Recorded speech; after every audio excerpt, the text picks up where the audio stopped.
Hello and good evening. We have just finished watching the 5th episode of Survivor 45 titled I Don't Want to Be the Worm.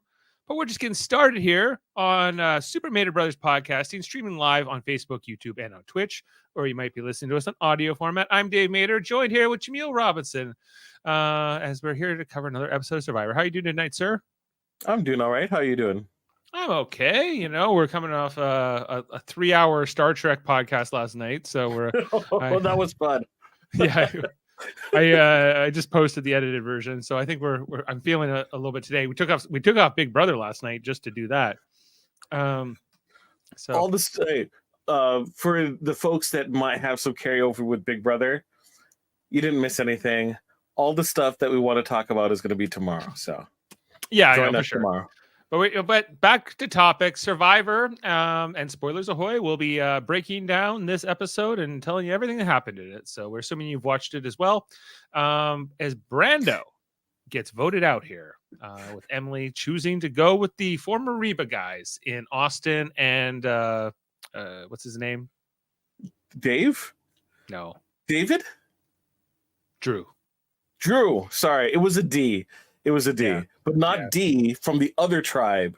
Not to be confused. Not the decoy yes. that Myette tried to be tonight.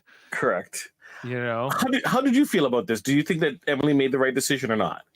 I think yes. But also no. I think you could have gone either way. If you were in the Emily position tonight, and you can choose between working with Kendra and Brando, or you can choose between Drew and Austin. Yes. Picking a side here in the Bella Reba war that is expected to come in the merge here. Now Reba having voted out Brando, they have the edge in the numbers just by one. I think Emily made the right decision.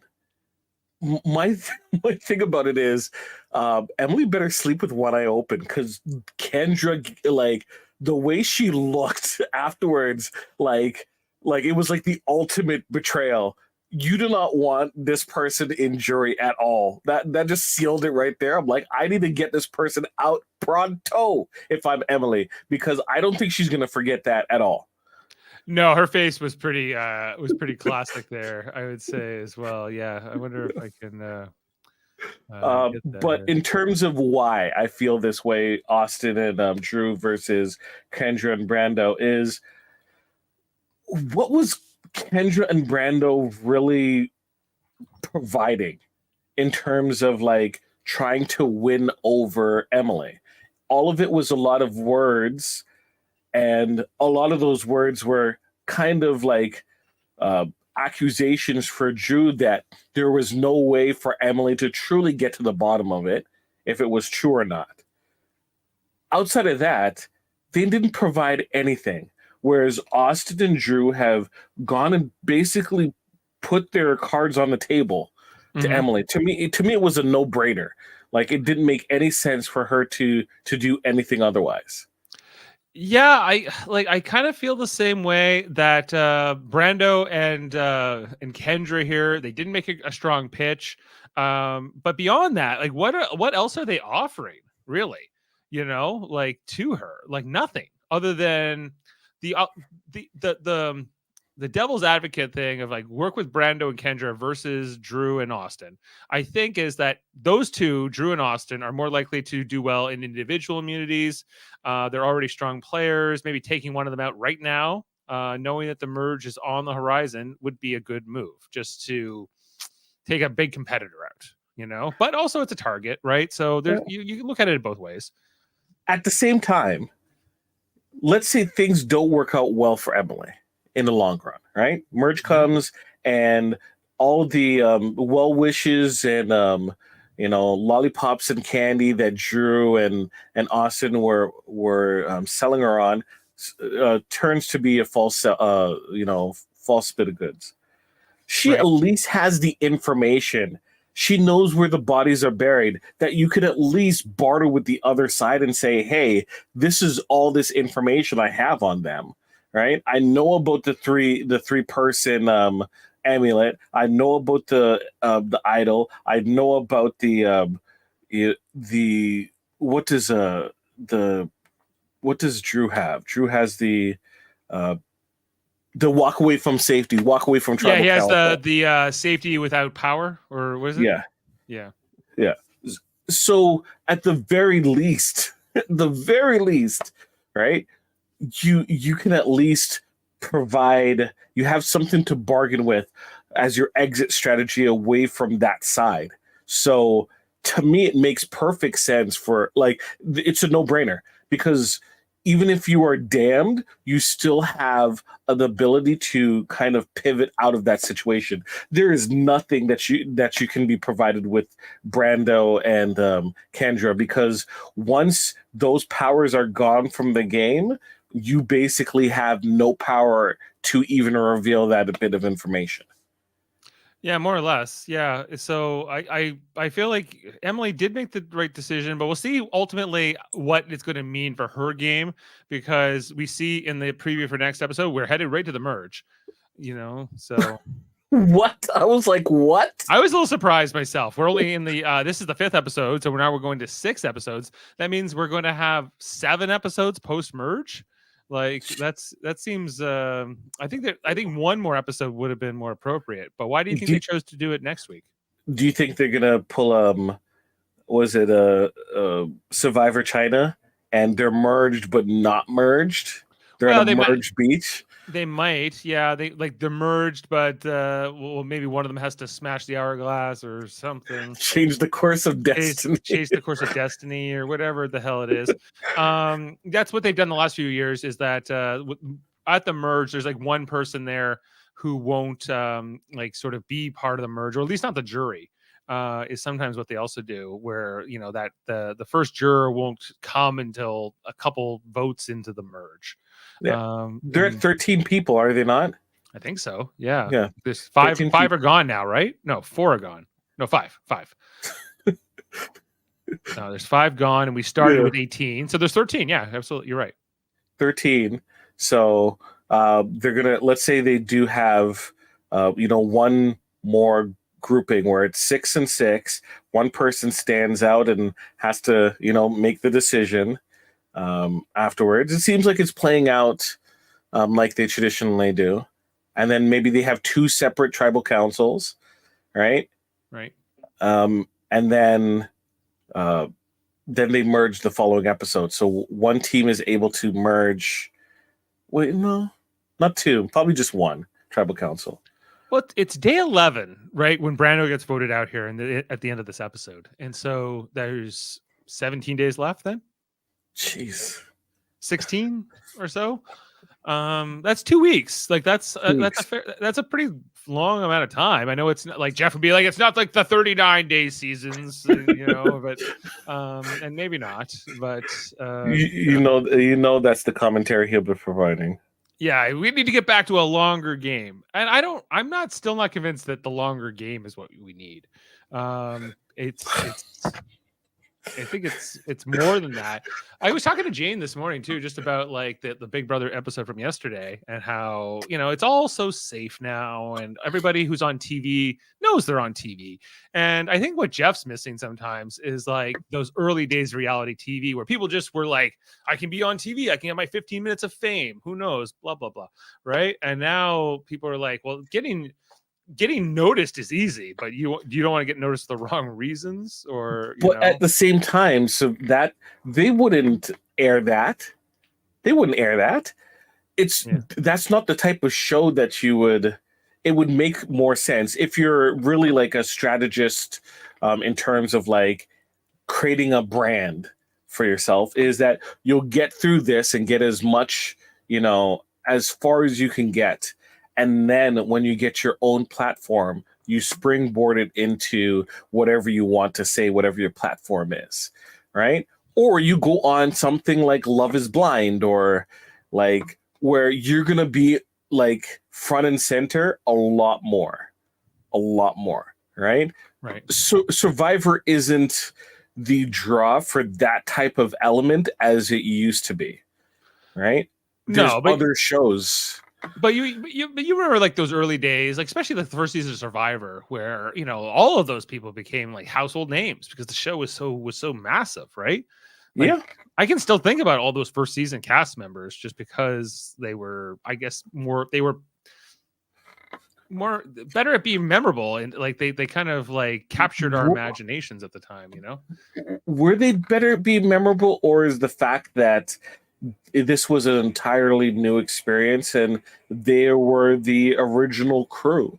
Well, then maybe that's what it is. Maybe like I'm just nostalgic for the first time I watched it. Yeah. Maybe. But I'm just saying, like, is what's his name? Dr. Sean, Alphabet Doctor, more memorable than Shane Powers? Is Shane Powers more memorable than last year's standout? What's her name? Like, what is her name? All I could think about, the person this season is Sifu that stands out. And okay. Oh, you mean? Oh, I think I know the person you mean from last season. Who's could be Carolyn. I just mean, and don't freak out. Oh, you forgot about Carolyn already, dude. I forget people's names all the time. Okay. Mm-hmm. At the same time, like, Carolyn was,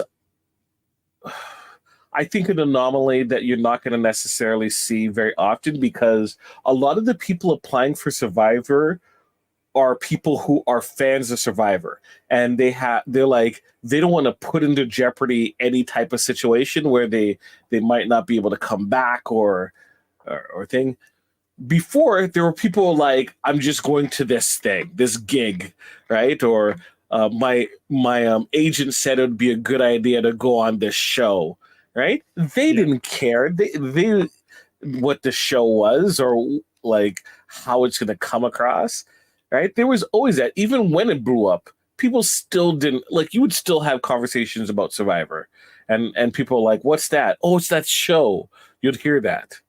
So I guess I find just people are like, as the reality TV casting goes, people are just less willing to put themselves out there like they were in the beginning, for better or worse. I think just from self-preservation standpoint, but I think from an entertainment aspect, there is a difference. But I don't know if you can cure that. Like, I guess you can get more like Carolyn types, people who are just not as. But you can have a full season of Carolyn types, though. That could be fun. I don't know. Like, nothing would get done. No. Just evolve into like just a randomness. Everyone's like, what's going on? What do I do? And you could technically get someone who is, I don't care what people think, but those typically type of people aren't ones that you can control, in the sense of, hey, we need you to stop swearing because we need enough footage that we can air on our show, and we don't want to beep every single, second line. And they're like, F you, I'm going to do what I want to. You can't tell me like, that only goes so far. Oh, yeah. No, absolutely. Like, you don't want just belligerent, like, vulgar types either. I think you need sort of like people who are entertaining, right? I guess what is entertaining? I don't think it's Brando. I don't think Brando is the guy I needed on this show. And so I to see him go tonight, I was like, whatever. See you, Brando.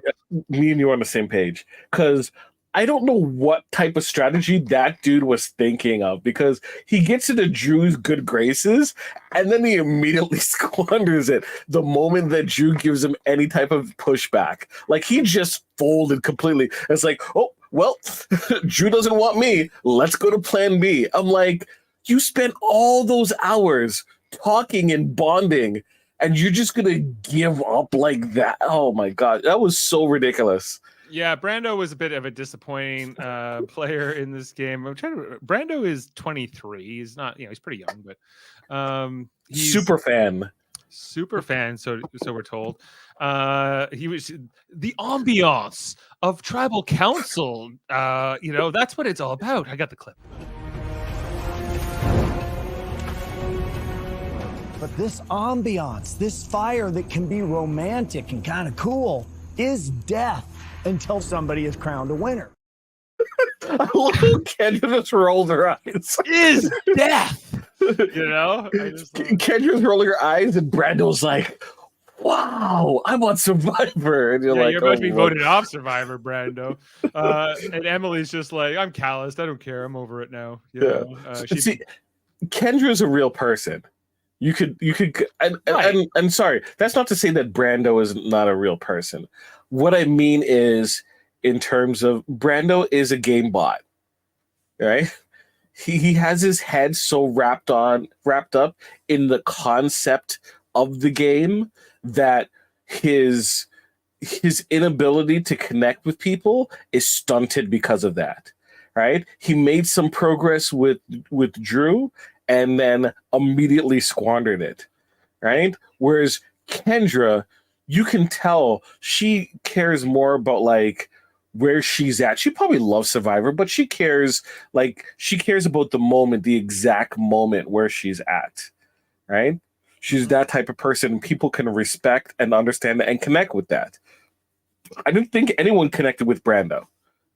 No, well, like I can't really be sure because like we didn't get a ton from Bello. Most of the times we were checking with Bello early, it was like Katurah doesn't like Bruce, and that was mostly what we were told. And everyone likes Bruce except for Katurah, so we can infer that Brando liked Bruce, and that Brando was getting along with like Jake and I don't know who else is from that tribe.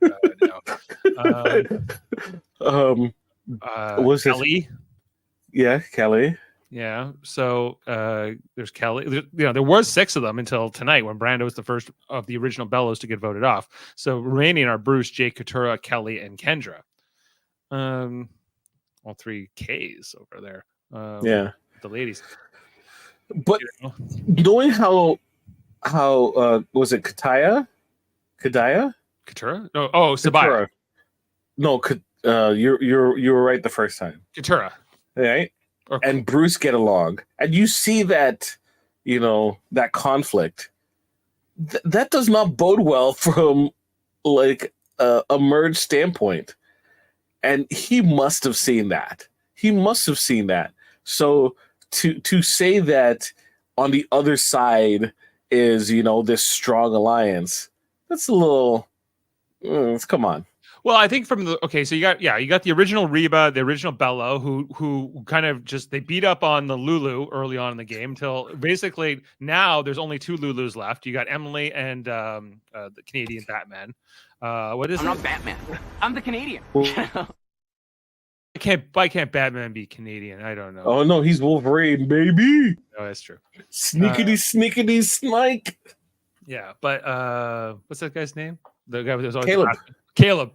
So my pick. Yeah, Caleb, not Batman. That's the name of the next episode. Is I'm not Batman. I'm the Canadian. That's actually what it's called. Yeah, that's the name. That's the next episode. Oh Lord! What he says in that clip, "I'm not Batman. I'm the Canadian," is the episode. Which seems like what's implied for next episode is that it's like you have like the 2 factions, Emily and Caleb. I guess their vote's very important here. Because yes, Reba has the numbers and they have the all original 6 of them, but we see that they're already fractured. We see that Sifu doesn't trust somebody on his team, right? He knows he was voted for by somebody from his original tribe. So there are cracks in that Reba side. There's also cracks in the Bello side. We see, Katurah and Bruce probably being the strongest example of that from the original Bello. And will Emily and Caleb be loyal to each other is another question here, or could they end up on opposite sides of any kind of well, Caleb is supposed to be in good standing with Austin and Drew, right? So that's the thing. But how does Caleb know Austin and Drew? The remember Caleb had to do the raid and went to and spent time with the entire tribe and pretty much smooched all of them. Well, how are you feeling about Caleb overall? Because he seems like he's pretty smooth. He's a little bit too smooth. I'm worried. Yeah, especially with Bruce there, and Bruce is just such an easy target. I'm like, please, like, calm down in terms of getting to like everyone, right? Yeah, well, yeah, we see in the episode that that Bruce is getting on Caleb's radar. Caleb, pretty aware guy, and seeing that Bruce is bossy or whatever, and kind of being a little abrasive. And so we'll see where that ends up. But yeah, how are you feeling about Bruce? Bruce. Well, I did draft him. He was my second pick, and I was like, I chose between him and basically Emily. I ultimately went with Bruce. Although now, 5 episodes in, I'm kind of wishing I had Emily. It was touch and go at the beginning. Yeah, but now that like Emily made this choice tonight, and has aligned herself now with Austin and Drew. What will that mean? Like, will Austin and Drew carry Emily further into this game? Will this Reba alliance use her, or will they cut her? I don't know. Like, I'm curious to see how this post merge dynamic works out. If it's all gonna be along tribal lines or not. Well, I think this is just me kind of how my mind is playing out what happens right after tribal. Kendra's going to be pissed. And I don't think Kendra's going to be the type of person to not let it be known. Right? So who do you that's like? kind of... Huh? Who does Mary like? She says she likes him. Bruce. Who do you like, please? Is it Bruce? Bruce is extra. That's not a compliment, right? It can be, yes. Yes, it can be. And Mary, I understand why you would say that. But at the same time, in terms of like tribe dynamics, I could understand why you'd be like, why a person would be like, I like Bruce, but I don't think this is good for the long game. Because if you're tied with Bruce and Bruce is so okay, I stand corrected. I don't think she likes Bruce. Yes.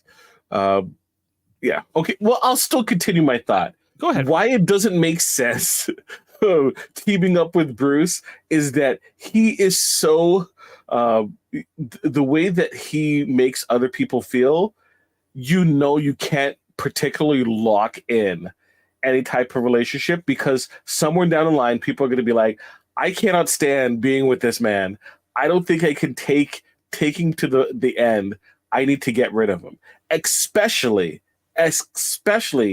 if they're merged and an option like Emily or Sifu is present, because I don't think people respect Sifu, and I don't think that as of right now, Emily is in a position where people respect her game, right? If she gets further along, I think that can change. But she's playing a certain type of character, and a lot of the lessons that happened in original Lulu, she's learned it, but she does a great job of still putting like little drops of the attitude that people didn't like. You have to be likable, but not so likable, right? That you're like maybe how Caleb is so likable, so good at being in with everyone.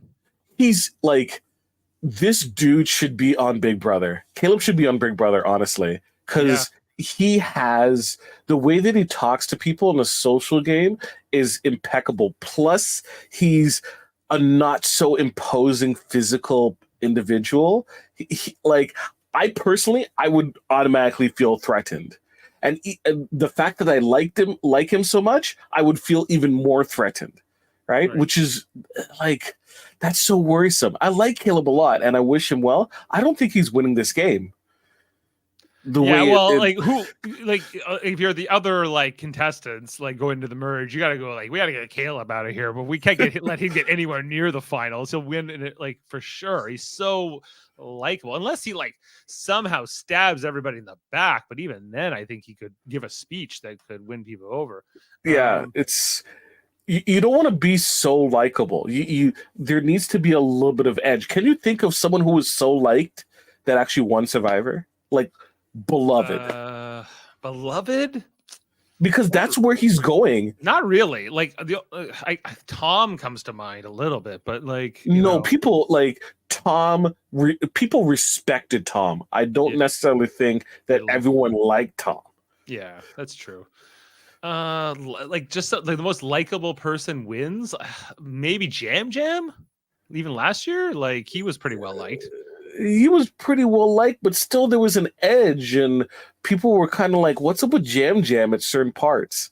Sure. I don't think we're gonna have that with Caleb, that's the worry. Like you can't be so likable. There needs you to can't be be an so edge. unlikable. Where I think Bruce is like flirting with that edge too on the other side of it. I don't think he's gonna make it. If he was able to, if Bruce like, it's hilarious how Caleb could take Emily under his wing and kind of soften the edges, but Bruce is looking to get voted out from Caleb's perspective. So from Kayla's perspective, yeah, because he's like, "What are you doing, Bruce?" But when you think of Ana Lucia, like even then, did she make it to the end? She never made it to end. And she was like a lock for people to not vote for her. And people still couldn't stand her enough to keep her in the game. There's also like, it's not just about likability. It's also about like sort of reliability, predictability. So like players like, I think Carolyn, like the fact that she got to the end was kind of impressive because she is a bit more erratic. You know, like you can't necessarily always know what they're going to do. The players who are more impulsive or might just want to make. But I think some of that was the edit too. To be fair. And when I looked at Kendra, like Kendra's a player. If I was out there, if I was Emily, I don't think Kendra would be somebody I'd want to work with over Drew because I think Drew is just smarter and Drew is like I can go rational. I can go further with Drew. You know, whereas with Kendra, just a little less value there. And I think in terms of like tools that you have available, Emily's tools are not feelings, right? And Kendra's love language is feelings, right? And impulse. Whereas Emily is looking at things from a logical standpoint, she can at least talk to Drew, right? Logically, and try to get him to see like the logic of why to do this or do that or to keep her. Logic, I don't think is going to work with Kendra so much. Kendra is a person who you can tell she wears her heart on her sleeve, and the way she reacts, it was a no-brainer. Right. Well, Mary Bass also pointing out that the girl who won a couple seasons ago, the Canadian, everyone liked her. Here's Marianne! Okay, so Marianne, people liked her, but they were like, my gosh, is she annoying, right? Once again, likability with the slant of, oh my gosh, Marianne. She turned into a butterfly. Go from a caterpillar to a butterfly. Yeah. Right? You need it. I say it, go back and watch like podcasts I'm on. I think Erica was more likable in her season. Like this, like the I would agree. Yeah. I agree. I think you need to have a little bit of dirt on you, right? You can't be squeaky clean. You can't be Pigpen. Well, how do you get to the end? How do you get to the end unless you have a little bit of blood on your hands or some like the other player has to think that there's a chance they can beat you, right? Unless you're dragged to the end and you just happen to be there because somebody went the distance. But with the final three being the fire kind of situation, or final four, I should say, there's going to be an element where you're going to get some dirt on you, right? Or you're going to prove your worth. And I think Caleb needs to figure out exactly his way. I think as it stands right now, I know people are going to disagree. I think Emily is ahead of Caleb right now. Interesting. Oh yeah, well, because she's more tempting to take further into the game, I think, than Caleb is. Yes, so I correct agree with that. And I think she has more flexibility in terms of her mobility, whereas Caleb, like, all it takes is for people to talk, and everyone says, "Oh yeah, I love Caleb," and then eventually one person is going to go, "Everyone loves Caleb." That's a problem. Starts looking around, right? Yeah. Yeah, that's the whole thing. Is you want people to like you, but not too much. Yeah, it's complicated. Yeah. A couple other moments in the episode I want to talk about. One including this one here with Jake, where he has another fainting spell. What was your reaction to all this? Where he goes down here. Doesn't medical just step in? I'm almost sure that this is some form of a seizure, but I'm not a doctor. When he because he starts shaking. Like the shaking. Like I've had that where I stand up too quickly, and I've had like the blood pressure, lightheadedness happen to me before, which is what he kind of describes. But like it's like that, it's the twitching and like the convulsions that seem like it's not that. You know, and it's almost like he loses consciousness. I don't know if he's not getting enough oxygen or what it is, but I'm surprised that the doctor doesn't at least talk to him. Like we don't see him, you know, just because Jeff loves to come out. Hey, what's happening, Doc? Is Jake going to be okay? You know, we got 90 minutes. We can fill it with doctor talk for like about 3 minutes there. It's scary. It's scary just to even see that. Like a full-blown seizure is scary. But sure, at a point, you're kind of like, okay, we know what's going on. With this up in the air, where this person's not getting enough food, not getting enough rest, you know, probably not drinking enough water, right? And the sun's beating down, they're out, right? He is fair-skinned in the sun. There's just a multitude of things that I would be concerned about. And like when Bruce is like, I can't laugh, I understand that. That makes sense to me because that's worrisome. Right. He's like, I can't make fun of you. He was just calling him a fat ass a few seconds earlier. And then because we get the kind of the look back on the other part, but then in his confessional, we find out some backstory here on Jake, that he used to be, overweight. He lost weight recently. He's come out of that. He feels like he worked hard to get here. And so he's mad at his body because he's worked really hard to get his body into the condition to be able to play on Survivor, but it's stabbing him right through the heart, you know. Dude, do I still have that clip? I think I still have it. Yeah. If I'm going out of this game, that stabs me right through the heart. Oh my gosh, I wait for that. It stabs me right through the heart. I didn't hear the clip. We got to play it again. Oh, if I'm going out of this game, that stabs me right through the heart. You got it there? Yeah, I got it that time. Oh my gosh. He was eating in his car. He was like, and his mom had to come out and say, dude, I still love you regardless. Still love you, but as somebody who has also dealt with overeating in the past, I could definitely relate to Jake here. This is one of like the few times where like, here's the personal story of a contestant, and it actually like kind of connected with me. Not some of them work better than others. More Did so. You get a little misty? You get a little misty? Not misty, really? But like I felt like. Compared to like Dee's version of it that comes later on in the episode, where she talked about being a daughter of immigrant parents. I obviously don't relate as much to that because I'm not. Which I did. I did. You did, right? So yes. I guess it does matter what your maybe personal experiences are, of course, right? So yeah, Gordon. So not to shortchange this story, but like I like one-to-one related to the story. I was like, oh my gosh, there's no way I am quitting on Survivor. There's no way, because like my parents, I would never hear the end of it. And they're like, well, like I hear stories like my grandfather who like some of it is like, is it true? Is it just legend? How he would like hunt turtles, massive, huge turtles, right?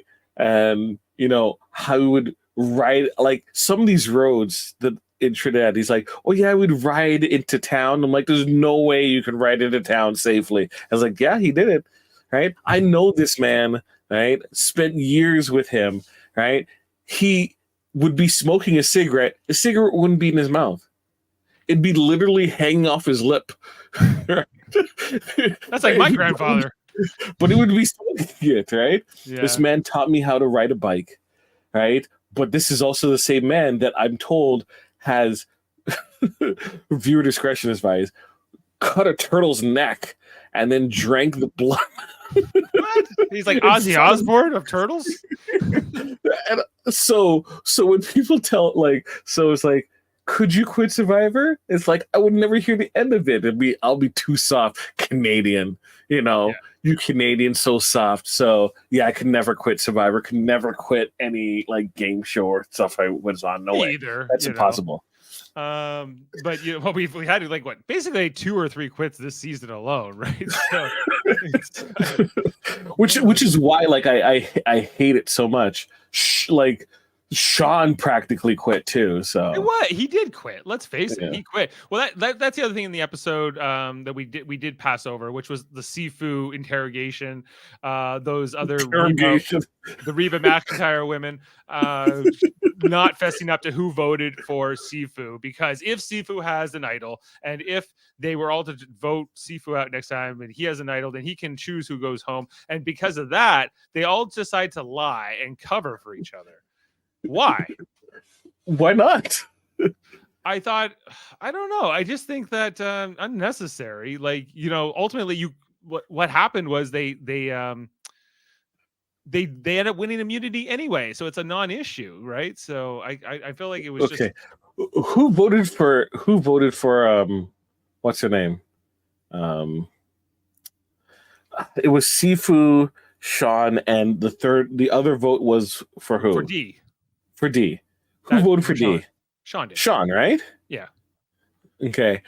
Why didn't one of the girls just say that she voted for D? Well, they could have, but yeah, like that was another way, because Sean, he says, Sean, do you vote me out? And he goes, no. And then they're all mad at Sean. They're like, that's so disrespectful. I was like, what reason would he have to lie in that moment, like to cover for you? But he could have done it to mess them up. The moment that they refused to say that one of them voted for D meant that one of them voted for Sifu.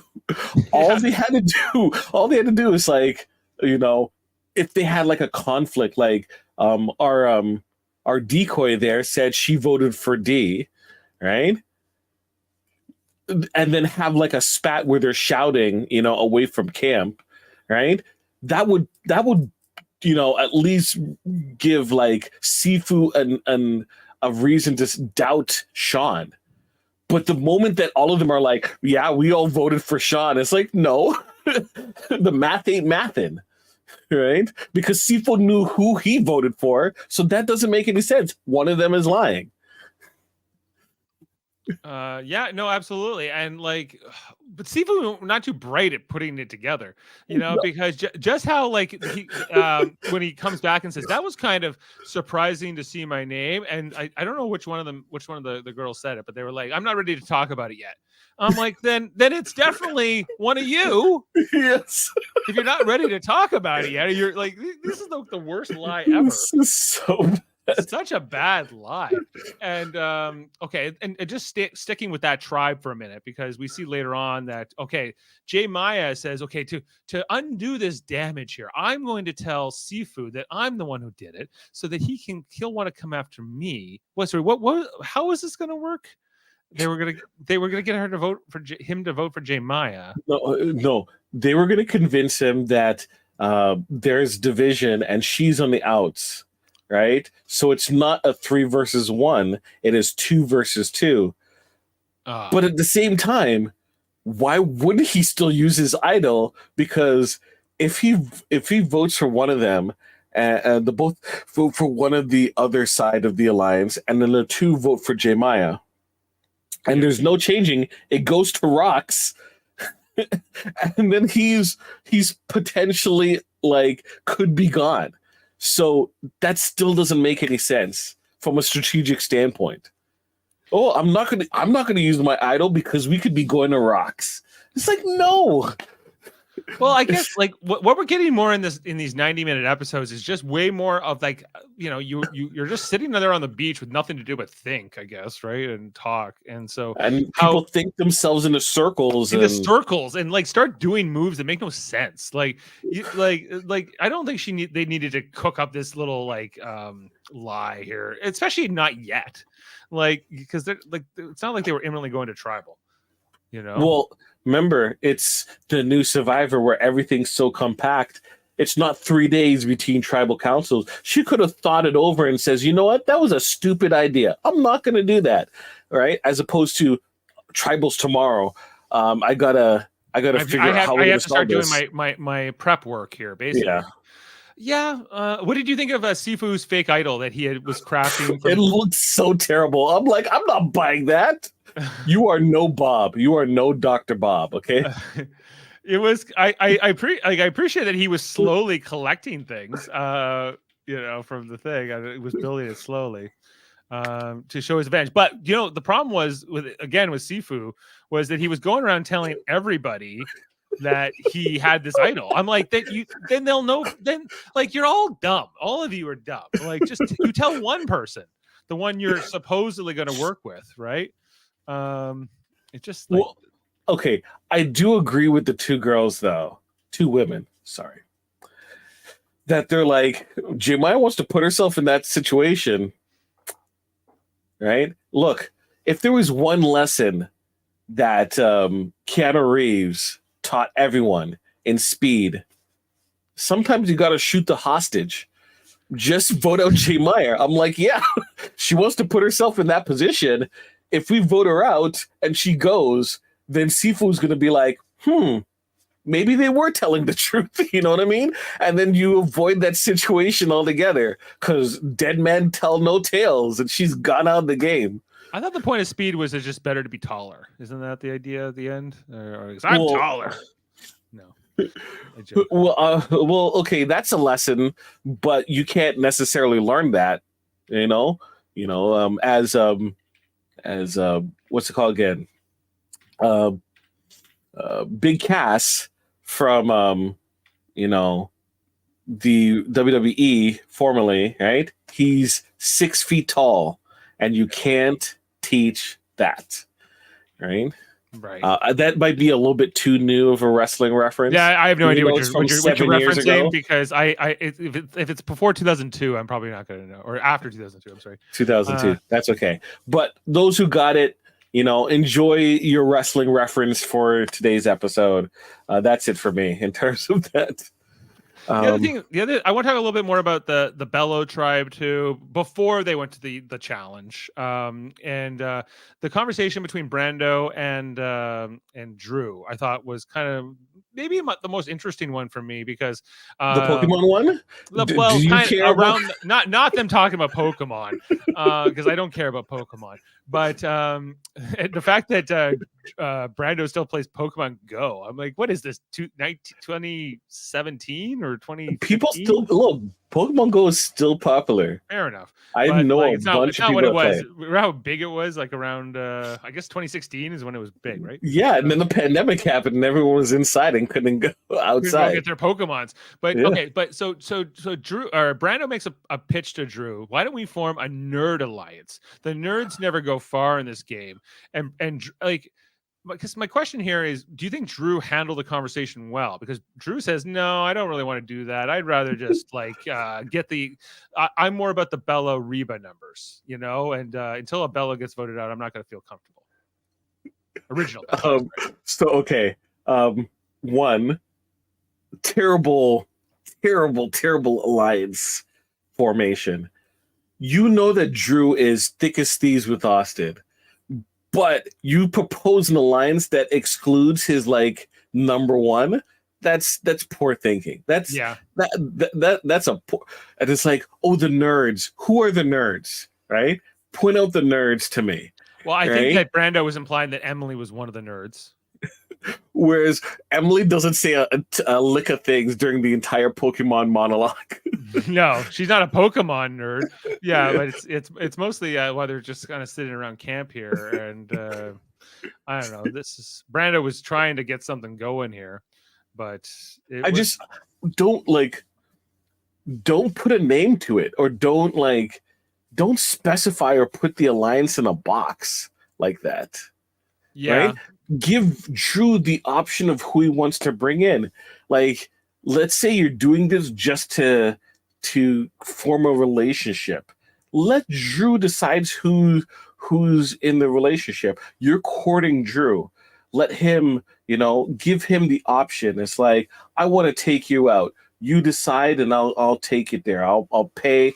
You'll get all the fixins. You'll get a blooming onion. You get the margarita. Don't make me do it. I will. Where's the grilled pineapple? I want to hear it. I do too. Now that you bring it up, why can't I find it when I want? The moment that I was like running my mouth on my analogy. I'm like, oh yeah, I now want to hear it. All the fixins. Wood, fire grilled, Outback steak. Plus the brand new Outback Steakhouse Margarita, the grilled pineapple Rita. The grilled pineapple Rita. Rita. Have you tasted that? No, but it's just like the longest drink name you can come up with, and like getting Jeff to like sell it is the funniest thing ever to me. But, I have to tell Foster I did have Wendy's breakfast. Oh, you have to catch up with him. Yeah, we're missing you, Foster, tonight on the podcast. Did he have another draft to do? He said something came up last minute, and there's it wasn't planned. So Hey, Drew plays Pokemon Go probably. Not Drew, sorry, Foster. He probably plays. He might. Pokemon Go. Like Jeff, my brother Jeff. He's just like young enough, I guess, to know more about Pokemon than like me and Rich do, right? Like because it came along a little. Jeff will tell you how to get a shiny. He'll tell you how to get a shiny Pokemon. I don't know much about the Pokemons. The Pokemon. They're pocket monsters. Monsters, yes. But do you know what else I learned about tonight? Not Pokemons, but push presents. Are you familiar with those? No. Okay, I gotta go with Bruce on this one. This is just absurd. Me too. Okay, so I'd never even heard of this before, but Katura presents this idea that that not just like a baby shower or some kind of. But that's where you get the gifts. You give the gifts, but then there's, I guess, maybe you do that, and then Katura was saying, I guess in the circles she rolls in, that you would give the mother specifically the push presents for actually going through the labor and giving birth. Okay, Mary, we'll get to your question in a second. It makes no sense. Like you give gifts during the baby shower. When the mother gives birth to the child, you obviously, you bring gifts in the sense of like, get well soon, or congratulations balloons and, flowers and chocolates and other things. But like would you give someone for like a box of push pops or something like, what exactly? I didn't understand. Oh, it's from the husband. Mary Bass is saying it's like, so it should come from like the man, the dad, to the mother. Okay, I guess like, okay, from my perspective, if the mother of my children, right, just gave birth, she's getting everything. What you want, you getting it. You are getting it. You were in labor, right? Spent how many months with this bundle of joy that was, inside of you, just like, I know pregnancy ain't easy, right? No matter how many times people say, oh yeah, the pregnancy was easy. Never easy. No. Anything she wants, she gonna get, right? Because she made it through that. She came on the other side. So that I understand. Kind of describing it to other people though, that's where the weirdness comes in for me, and why my reaction was. Bruce's reaction was not great. Like as much as I kind of was with him in the sense I'm like, that's kind of odd, or I've never heard of that before. But he just kind of laughs it off, and then there's like he kind of like pisses Katura off, and then they start talking about the food thing, like maybe we should not have any food, or we should like not eat today. And Bruce is like, I have to eat today. What are you talking about? Like, this is the dumbest idea. oh, sorry. Like, I'm the what? dumbest idea ever. Oh, I'm Okay. sorry. I'm sorry, Katura. I didn't mean it. So Mary Bass says the examples of what the father, the man dad would give the push gift is like a car or jewelry. Okay. A car is like a car?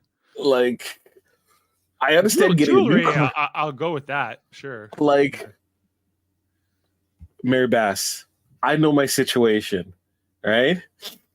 I'm going to be in a Steadman situation and not an Oprah situation, right? So, I don't know if I'm getting Oprah a car or jewelry. I'll try. You're gonna marry Oprah? Is that what you're saying? I'm just saying. Like, I would be more Steadman than Oprah. I'm just saying that's the reality of the situation. So I don't know if I could. I think my charm is going to be my best my best trait, not necessarily the amount in my bank account. I'm just being perfectly honest. If the mother of your children wanted a gift and she wants you to call it a push gift, are you going to say no? Hey, I'll do what I can. I'll give her a push gift, sure.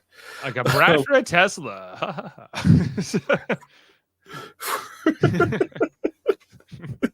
Okay, we can. Mary. Okay, we're gonna go back to Mary's question that she had before About Austin's right? vote. Yeah, that does come up here at the end of the episode, right? Yeah. Where he loses. But he had like so many advantages that we'd forgotten about too. So right? there's typically 3 advantages at play. So we have, as we mentioned, Drew has the depart from tribal, the safety without, the safety with the walkaway safety. Whereas Austin has an idol where it becomes he can extend the life of an idol, right? Because it's only valid for the next tribal council unless he sacrifices his vote. At the same time, which is what he did, at the same time, he also has another advantage, the goodwill advantage, which allows him, if he's in a situation and he loses his vote, he's able to still vote. So he used them in combination, 1, to extend the life of his idol, and 2, to still be able to vote. So he did have his vote. Yeah, it'd been so long since he had gone those. I don't know. We're only in the 5th week, but these 90-minute episodes add up too. And so like it's been kind of interesting. Okay, one more thing we didn't talk about in the episode was the title of the episode. I don't want to be the worm.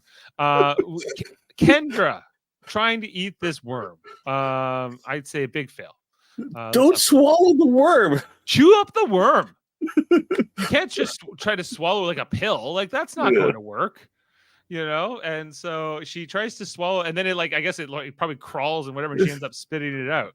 Right? She's like, nope, 1,000 times nope. You got to at least kill the worm first or something. She's trying to drown the worm. Although I did think it was funny that Brando says it's 70% protein and 30% poop. Yeah. Oh my gosh.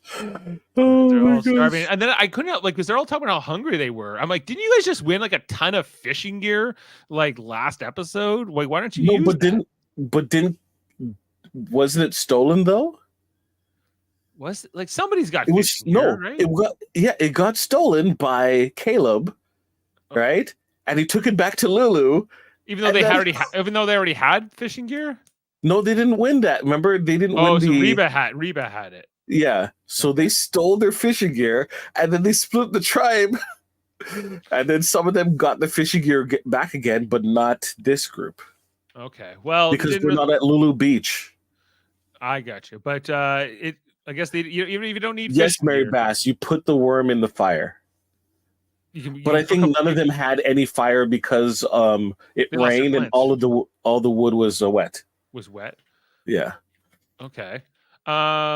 So, but it didn't really matter if they had fishing gear because guess what? They were offered a big thing of fish here. Just trying to get the which Jeff would have hated. I know Jeff is like, it's 10 days in and they're already getting food ready. Right. Well, at least they have to cook this up themselves. They're just giving them some fish with some salt and maybe some oil. And but once again, chances are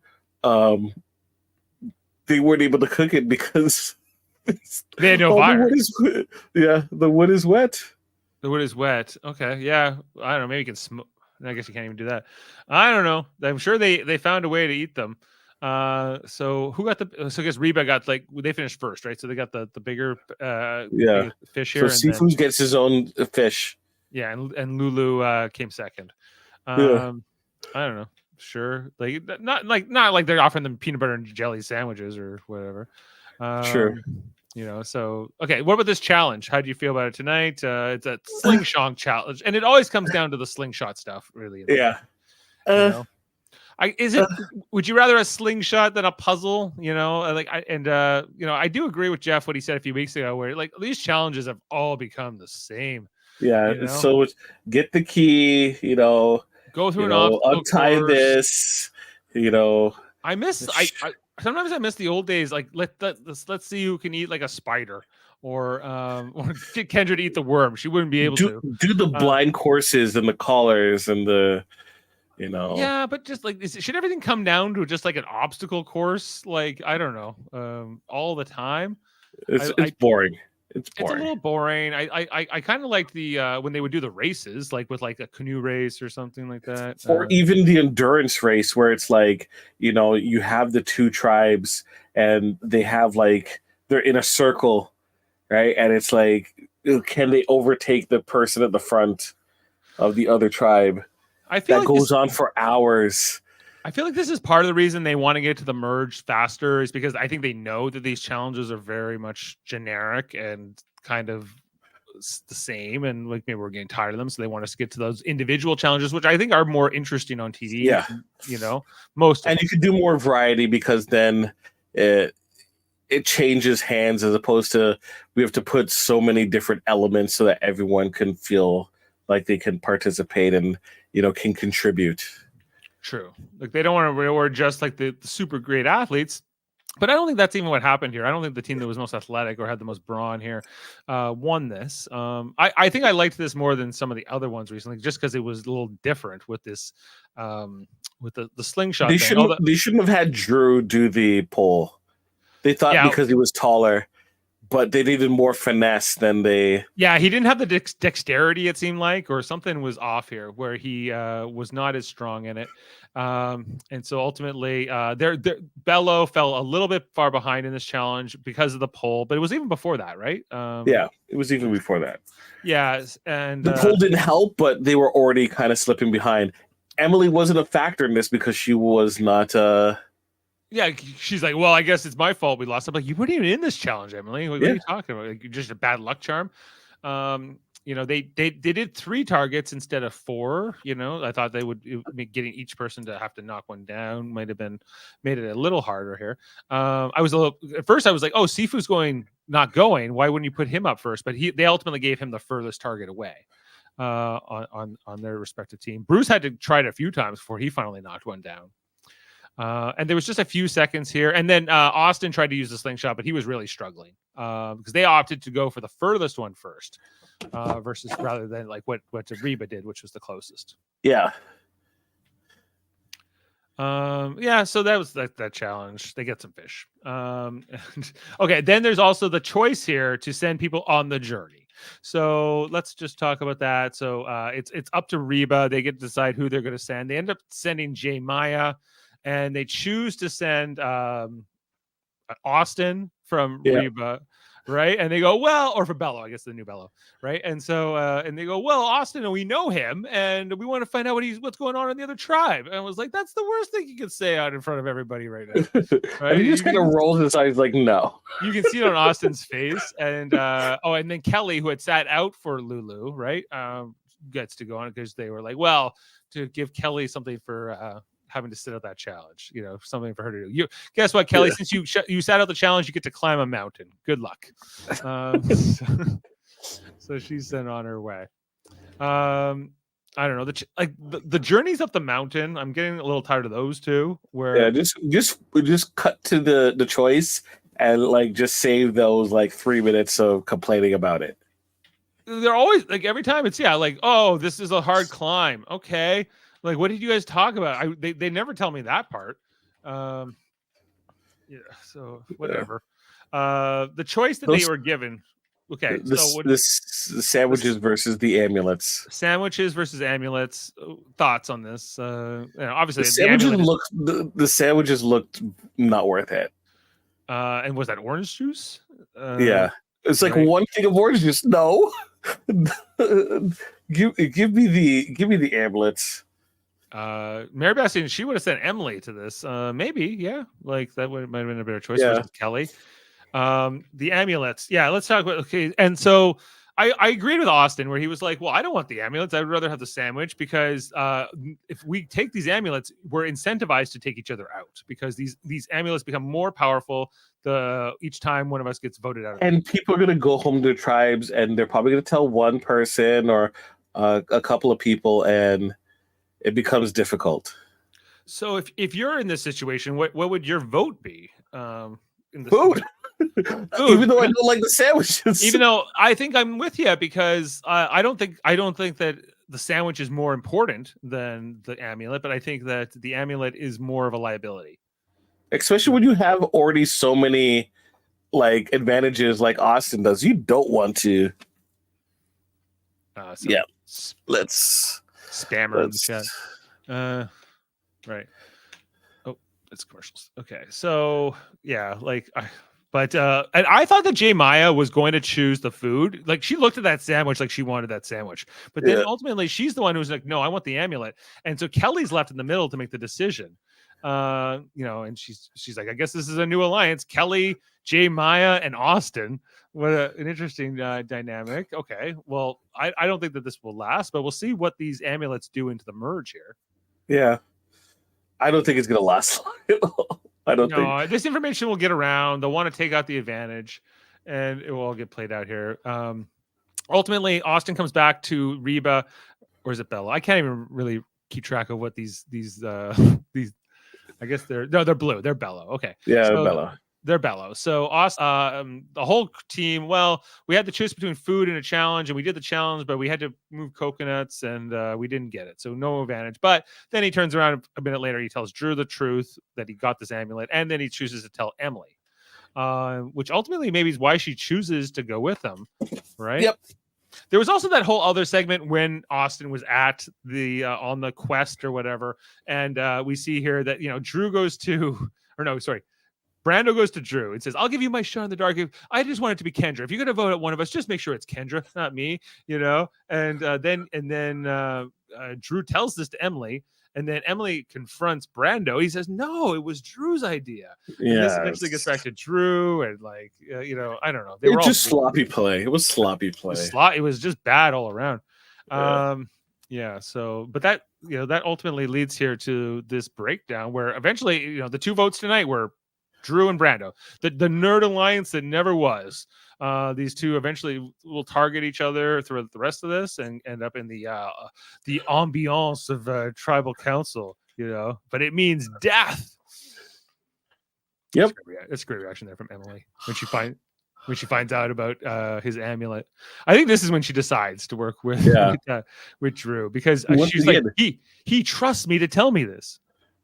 He's provided actual tangible proof of the commitment of an alliance. That's why.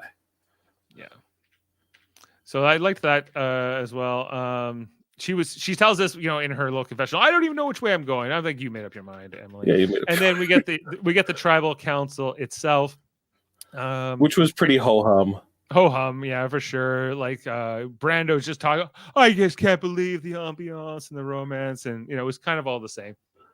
And ultimately Brando's exit interview was kind of also ho-hum. Let's listen. Oh Lord. Playing Survivor is absolutely unbelievable, and I got to meet all of these amazing people and learn so much about myself. I can push myself to limits that I never thought that I could. And as someone who, wasn't the most social kid growing up, being out here with a bunch of strangers, learning about them, and just being vulnerable is something that, I wouldn't trade for anything.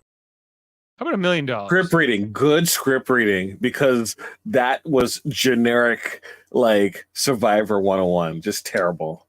Yeah, it just was like, dude, I don't think you really get it. I think you were like, maybe Brando when he's a little older would be more suited for this game. I think at this particular point in his life, he's not ready. Quite frankly, he's almost there. He got cast for a reason, but like, I don't know. I just think he's a little naive.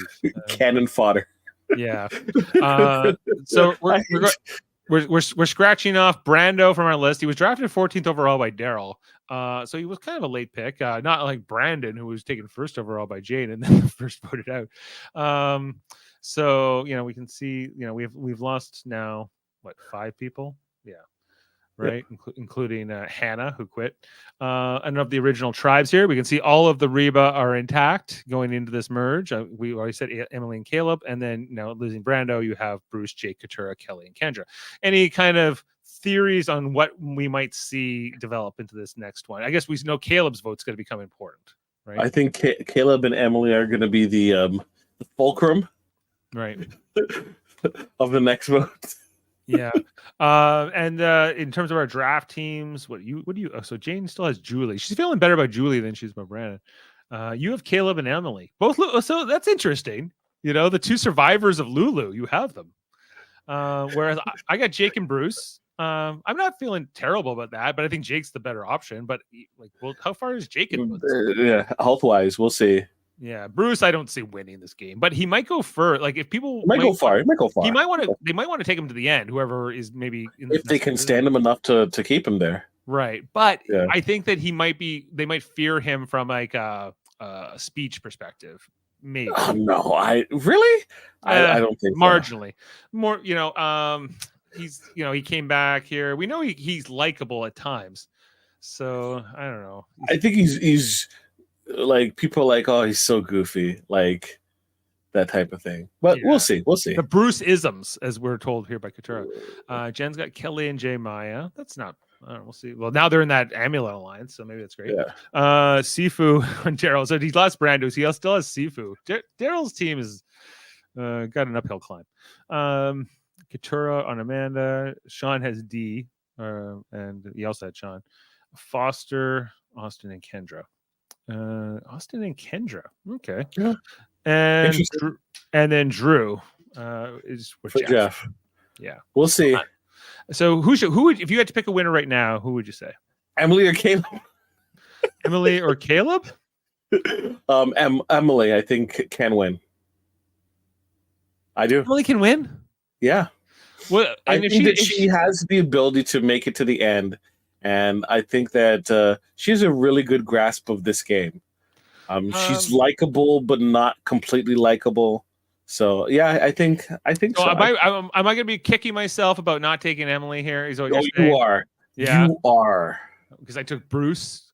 Yep. Yeah. Maybe I'll learn my lesson here. We'll see. Or maybe Bruce goes on to win. Very unlikely, but who knows? Okay. Next time on Survivor, let's just look ahead to the next episode. It's crazy with 13 people. This is psychological warfare.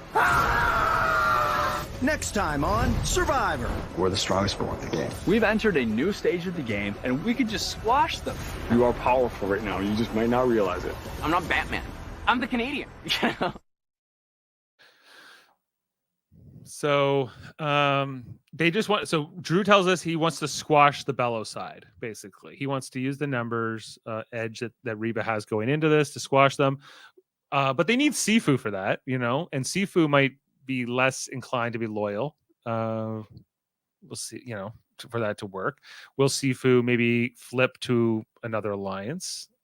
I don't know. I don't have big hopes for him, but I think that there's fractures on the Bellow side and on the Reba side, and maybe it won't just be down tribal lines. So yeah, I'm kind of, it could be a good merge mode here. Could be.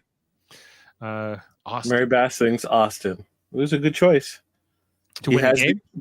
The likability, and he has enough bullets in his gun. He does have. He has enough bullets in his gun.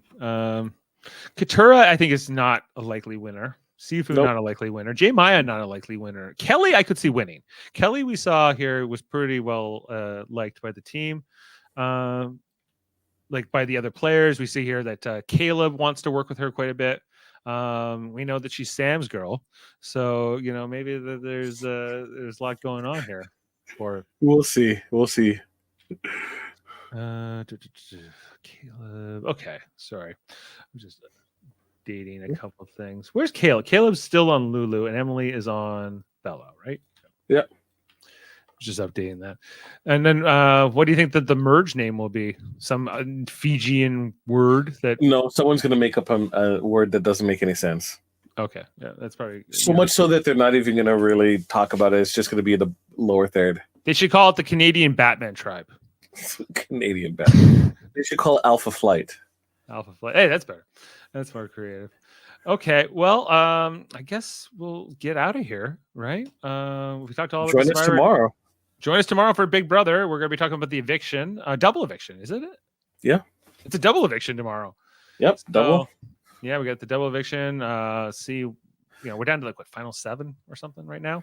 So we hope you'll check out our Big Brother coverage. As well, we have the Mary Mater Marvel Society. That's another playlist we have here on the channel where we talk about the MCU. And we have a Federation of podcasts called the United Federation of Podcasts, which talks about all kinds of different topics, not just like reality TV. You might like Star Trek. We talk about that over on the the Live Long and Podcast. Just stop talking. What? You just kind of cut out. Sorry. Oh, sorry. I was still talking. Yeah, Live Long and Podcast. Yes, that's Live Long and Podcast. That's where we talk about Star Trek. But if you don't like Star Trek, maybe you like music. Maybe you like Eamon on Track, where Eamon on Track. He talks about music albums. Maybe you like X-Men. Maybe you like X-Men, the animated review show called X-Rated with Davan and André. André Myette. Yeah. Maybe you like movies and you like the Hold Up podcast with Davan and Murphy, which just had an episode tonight. What were they on tonight? Was there Michael Chan on there tonight? Talking about the ghost movies? Yeah. Yes. I gotta check that out. I gotta check out that. Okay. And then of course Graphic Histories with André Myette. All these great shows. Trivial Debates too. Another show we do. So we have all kinds of great content. Check out our website, theufpodcast.com. And thanks for being with us. Thanks to Jaemeel. And thanks to all in the live chat, like Mary Bass and those. Blue and Jag. Is that Blue and Jag? Crossed fingers. Is that who you want evicted? Oh yeah, okay. Well, I can guarantee you're gonna get one of them. yeah. Maybe we'll see about the other one. Okay. And just for fun, I'm gonna play that fire clip again. We'll see you next time, everybody. Okay. Have a good night. But this ambiance, this fire that can be romantic and kind of cool, is death until somebody is crowned a winner.